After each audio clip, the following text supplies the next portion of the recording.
शाम 6 बजे की 6 स्पेशल खबरों में सबसे पहली खबर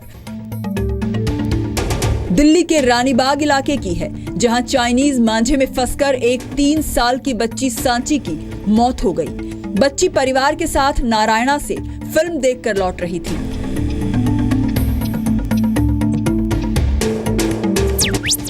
दूसरी खबर झारखंड के जामताड़ा जिले के मिहिजाम की, जहां राजकीय सम्मान के साथ 43 साल के शहीद प्रमोद कुमार का अंतिम संस्कार किया गया।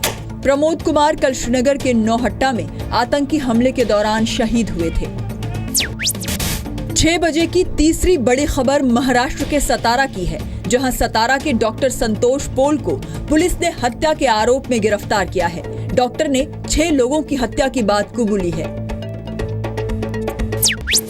चौथी खबर मेक्सिको से है, जहां तेंदुए के हमले में एक बाघ ने अपनी देखभाल करने वाले शख्स की जान बचाई। पांचवी खबर यूपी के मुरादाबाद की है, जहां पुलिस कंपाउंड में एक कांस्टेबल ने अपनी दूसरी पत्नी की जमकर पिटाई की। 6 बजे की आखिरी खबर गुजरात के उना की है, जहां एक बार फिर दलितों पर हमला हुआ है। दलित महासम्मेलन से लौट रहे 20 दलितों पर समतर गांव के पास भीड़ ने हमला कर दिया। हमले में 8 दलित गंभीर रूप से घायल हो गए हैं।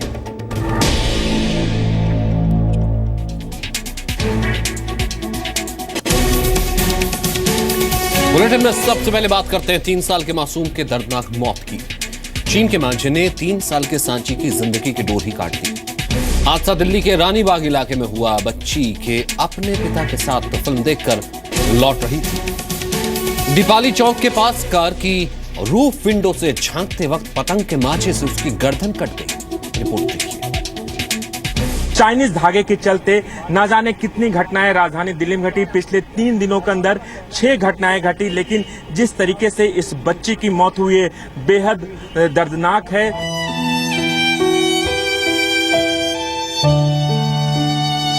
हादसे के बाद इस घर में मातम का माहौल है। तस्वीरों में मुस्कुराती 3 साल की सांची अब इस दुनिया में नहीं है।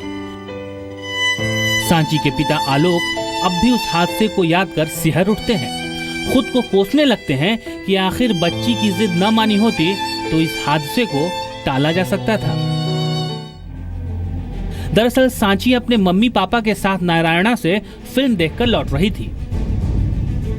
बच्ची ने कार के सनरूफ से गर्दन बाहर निकालने की जिद की। मम्मी पापा ने भी बच्ची की बात मान ली। मां की गोद के सहारे बच्ची कार के सनरूफ से बाहर झांकने लगी। ये कार आप देख सकते हैं, इस कार का जो ये रूफ टॉप का हिस्सा है, इसी रूफ टॉप के पिता ने बच्ची की जिद पर इसे खोला।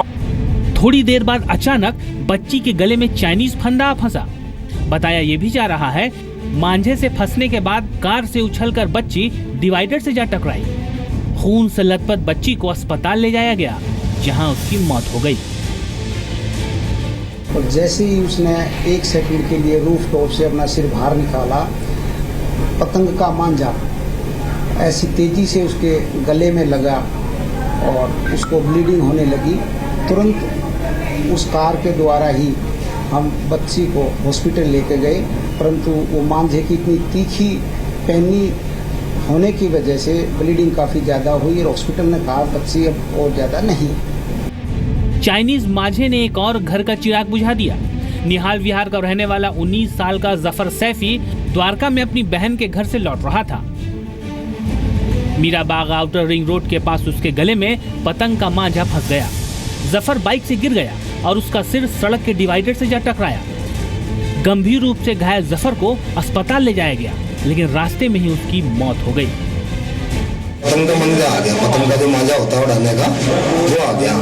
अब उसमें आने के बाद में उसने जैसे निकालने की कोशिश करी, गले की जो ये नस बैठी उसमें अंदर मांझा बैठ गया उसका। अब गाड़ी अनबैलेंस होगी, अनबैलेंस होने के बाद में गाड़ी में जो उसका पटरी में जो सिर लगा बच्चे का, तो 3 टुकड़े सिर के होगी बच्चे के। चाइनीज मांझे को लेकर कोर्ट भी सरकार को लेकर कई बार फटकार लगा चुकी है, लेकिन देश भर में खतरनाक मांझे का बिकना बंद नहीं हुआ है। विजय शर्मा के साथ राजू राज, जी मीडिया, दिल्ली। तो कोर्ट की सख्ती और फटकार के बाद भी चाइनीज धागे का धड़ल्ले से इस्तेमाल हो रहा है। इस खतरनाक धागे को मांझ के तौर पर इस्तेमाल करने की इजाजत अपने बच्चे को नहीं आपते। धारदार होने की वजह से चाइनीज मांझे बेहद खतरनाक होते हैं, जिससे देश भर में कई लोगों की मौत हो चुकी है। चाइनीज मांझे सूत से नहीं बल्कि प्लास्टिक से तैयार होते हैं। चाइनीज मांझे हैदराबाद में साल 2015 में मकर संक्रांति पर 100 पक्षियों की मौत हो गई, जबकि 300 से ज्यादा पक्षी घायल हुए थे। अहमदाबाद में हुए हर साल चीन के मांझे से 500 पक्षियों की मौत हो जाती है, जबकि 2000 से ज्यादा पक्षी घायल होते हैं। बच्चे को जब भी पतंग उड़ाने की इजाजत दें तो इस बात का जरूर ख्याल रखें कि धागा पारंपरिक और सूत से बना कॉटन का हो। चाइनीज मांझे के इस्तेमाल को बंद करके ही उसके खतरों से बचा जा सकता है।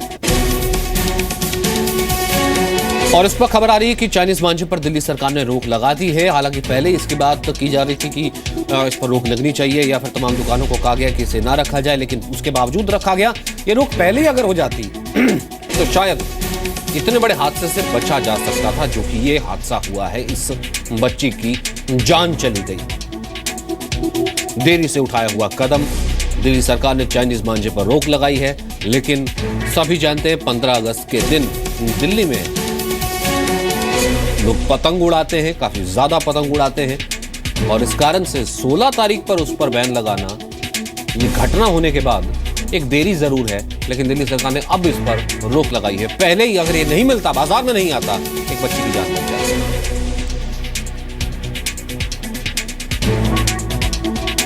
तो दिल्ली सरकार ने चाइनीज मांझे पर अब रोक लगा दी है। इससे पहले भी हालांकि दिल्ली सरकार ये कह रही थी कि उसने चाइनीज मांझे पर रोक लगा दी। आगे बढ़ते हैं। जम्मू कश्मीर के नौहट्टा में आतंकियों से मुठभेड़ के दौरान शहीद हुए सीआरपीएफ के कमांडेंट प्रमोद कुमार का राजकीय सम्मान के साथ अंतिम संस्कार किया गया। झारखंड के जामताड़ा में शहीद प्रमोद की बेटी आरना ने पिता को मुखाग्नि दी। 6 साल की आरना ने मुखाग्नि से पहले पिता के बारे में कहा कि वो फरिश्ता बन गए हैं।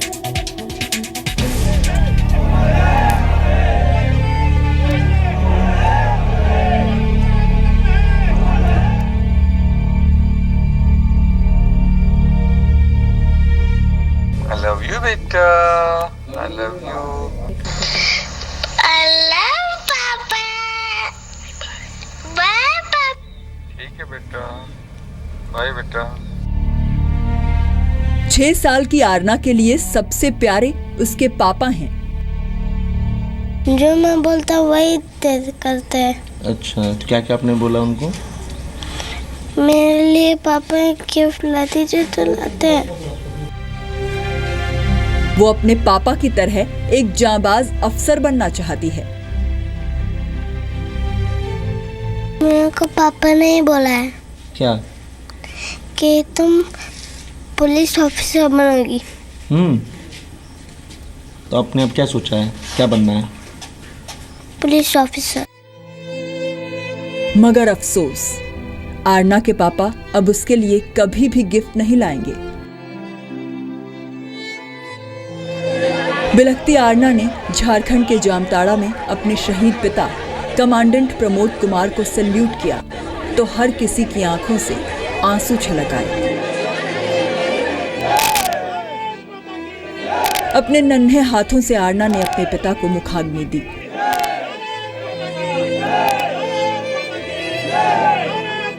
झारखंड के जामताड़ा में सीआरपीएफ के कमांडेंट शहीद प्रमोद कुमार का राजकीय सम्मान के साथ अंतिम संस्कार हुआ।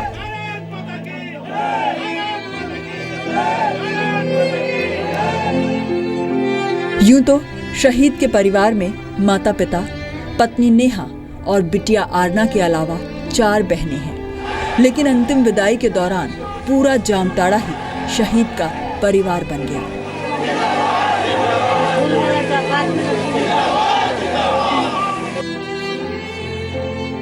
सोमवार को जम्मू कश्मीर के नौहट्टा में आतंकी हमला हुआ। मुठभेड़ के दौरान कमांडेंट प्रमोद कुमार ने 2 आतंकियों को मार गिराया, लेकिन आतंकियों की गोली प्रमोद कुमार के गर्दन में लगी और वो देश की खातिर शहीद हो गए।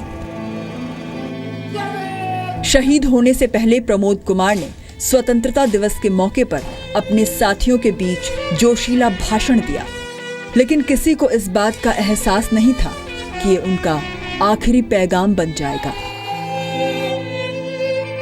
सभी को गुड मॉर्निंग, सुप्रभात।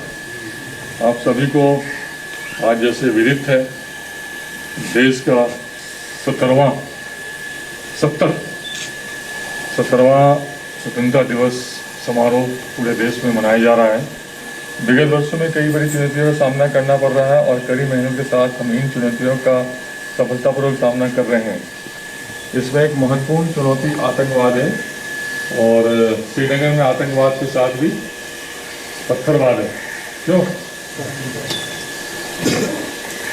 जो कि बहुत बड़ी चुनौती है। हमें इसका डटकर मुकाबला करना और हम करेंगे। इसमें हम सभी का सहयोग बहुत जरूरी है ताकि हम अपने देश की एकता और अखंडता को कायम रख सकें।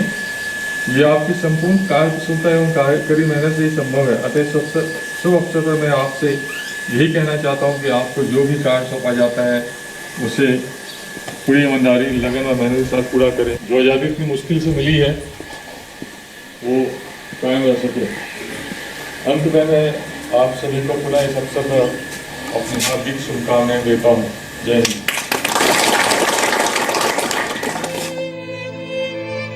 जिस नौहट्टा में कमांडेंट प्रमोद कुमार देश की खातिर शहीद हुए, उस नौहट्टा से श्रीनगर का बख्शी स्टेडियम ज्यादा दूर नहीं है और इसी बख्शी स्टेडियम में जम्मू कश्मीर की सीएम महबूबा मुफ्ती स्वतंत्रता दिवस के समारोह में मौजूद थीं। शहीद प्रमोद कुमार के परिजनों का कहना है कि उन्हें शौर्य चक्र पाने की ख्वाहिश थी, लेकिन उन्होंने एक ऐसी कुर्बानी दे दी जो किसी भी सम्मान से कम नहीं है। जामताड़ा से मनीष मेहता के साथ ब्यूरो रिपोर्ट, जी मीडिया।